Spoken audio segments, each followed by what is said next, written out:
Oo. Kasi mga puti na naman. Sobrang dumi ano.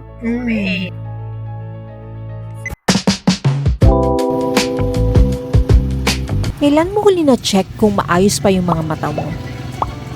Hindi ko ibig sabihin yung prescription sa salamin or contact lens. Ang ibig ko sabihin, yung mga mata mo mismo. Yung nararamdaman nila. Yung pagod nila.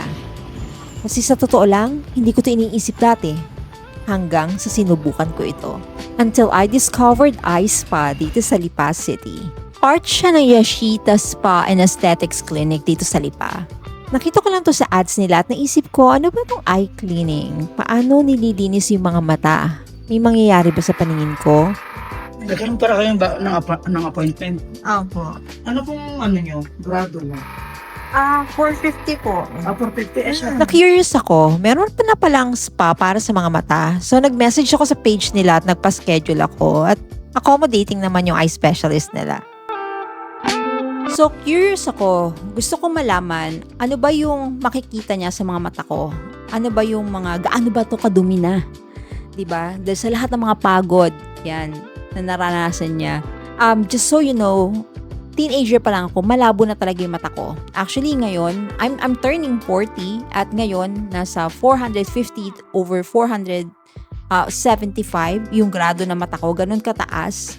At every year, it looks like every year nagpapalit ako ng salamin dahil kapag hindi ko pinalitan siya, sumasakit talaga yung ulo ko. So ngayon, gusto kong makita kung ano ba makikita niya sa mga mata ko, ano bang lalabas, gaano na ba siya kadumi talaga. So, tingnan natin. Wala naman po siyang masyadong wala siyang pterygium, wala din siyang katarata. May inflammation of the veins lang. So pag sinabing inflammation of the veins, pamamaga ng ugat, kasi masyado siyang stress. So bakit nagkakaroon ng stress ang mata? Kasi minsan over use of the eyes because of the radiation in our everyday life. Nagagadget naman talaga tayo. Minsan laptop, tapos TV, tapos exposed tayo sa mga dumi. Nagluluto din ba kayo? Opo. So yun, nakakapagpa-dry din yun. So once na mag-dry, so minsan yung heat, pag na-absorb ng mata natin, kaya medyo may pamamaga.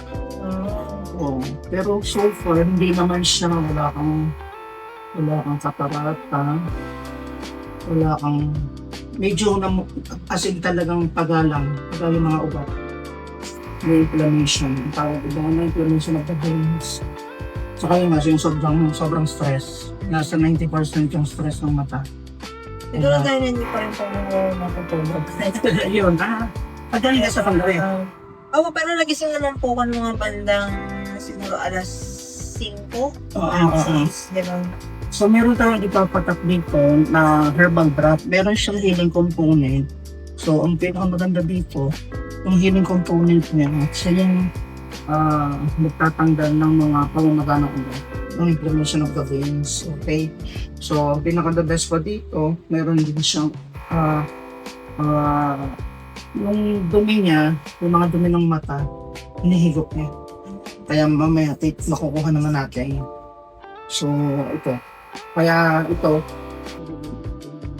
So after explaining everything what she had seen on my eyes, eto na, she started cleaning it from, nag-start siya dun sa may tear duct hanggang dun sa may lower eyelid. And then, so every time inilalagay niya lang dun sa may distilled water na may gamot. And then, same. And then, she's just repeating the process. And then, while she's doing it was not a dull moment kasi marami siyang kwento, nagkikwentuhan kami. It's like we're getting to know each other, you know, and hindi ka maboboard talaga. Actually, kahit gusto ko matulog noong time na yon, kinikwento niya talaga ako. And what I also love about this is yung pagmamassage niya nung areas ng buong mata ko. Yan, from the cheekbones, and then sa may forehead, sa ibabaw ng mata. Yan, talagang marerelax ka. Tama-tama kasi konti lang yung naitulog ko. And feeling ko talaga bago ako umalis ng bahay, parang medyo nanlalabo siya. Although malabo naman talaga mata ko, given na yan. I mean, this time, it was just really different. It's really relaxing. And for someone na kagaya ko na magdamag sa computer, maghapon na nakasalamin, we should really take care of our eyes. Deserve ng mga mata natin na sila naman yung paglingkuran, 'di ba? Paminsan-minsan. Since yung mga mata naman natin talaga, siya yung isa sa pinaka-importanting part ng katawan natin, deserve din naman niyang mapamper kahit paminsan-minsan.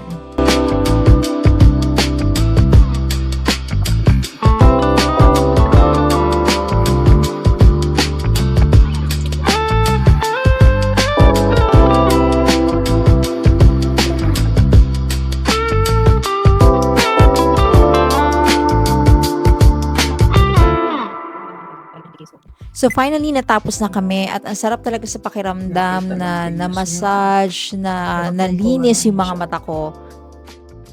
So, kasi malabo pong mata niyo 4 to 5 times one day. So, pag wala po kayong kasama, kanina po, ako, ganito po ang gawin niyo. So, yan. Nakaka naman pong kamay-sanitize. Ito po yung... Tritium, pugi ka sa mata. yan Oo. din. Yung umbok. Okay. Ito. Buti wala ka niyan eh. Oo. Kasi mga puti na ng hindi na siya. Bakit mo lalagyan ng alcohol? Kasi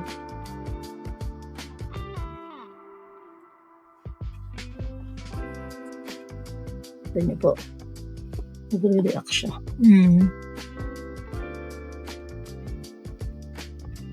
Puti siya eh. Kaya hindi mo siya. Ang iba kasi maiitim eh. Hindi pa kasi kayo kumbaga ang inyo po kasing edad hindi pa ganun katanda. Kaya hindi pa ganun ka. Pero at least, pero totoo talaga may bacteria na doon.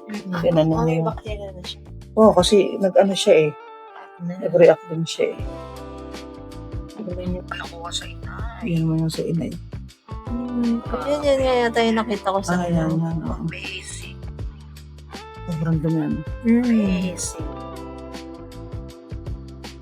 Nakapag may edad na sadya. Oo. Okay. Tapos mo ipapakita ko sa inyo yung sinasabing peke. Ito yung peke. Diba? Tignan ninyo, no approved therapeutic lang spam pangalan. Yan ang peke. Ito po yung original. Okay. Tapos po yan, naka-sealed siya, may kahon. Tapos po yan ay may nakalagay na expiration. Tapos pag binuksan mo siya, ang ganda ng sealed niya, yung white, all white siya. Ito original. Ito Yung original. Ito Okay. yung fake. Okay. Yan, at least alam nyo. Pag bumili kayo, Okay. fake talaga. Yan, barang pipisilin nyo. Yan. Station. Yan. I-retain nyo po siya ng 1 to 2 minutes. Para po yung hili kong tone. Medyo po siya. Sabi nga nila mahapdi. Medyo mahapdi nga. Oo. The more na mahapdian kayo, the more na maganda. So yan, 1 minute na lagyan nyo po. So every 1 minute ang interval ng... 1 minute po sa pagpapatay. Sarap ng pakaram.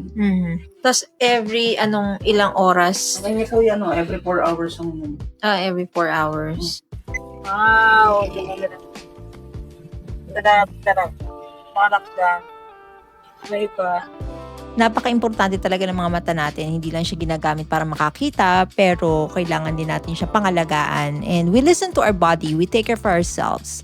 Until my next vlog. See ya!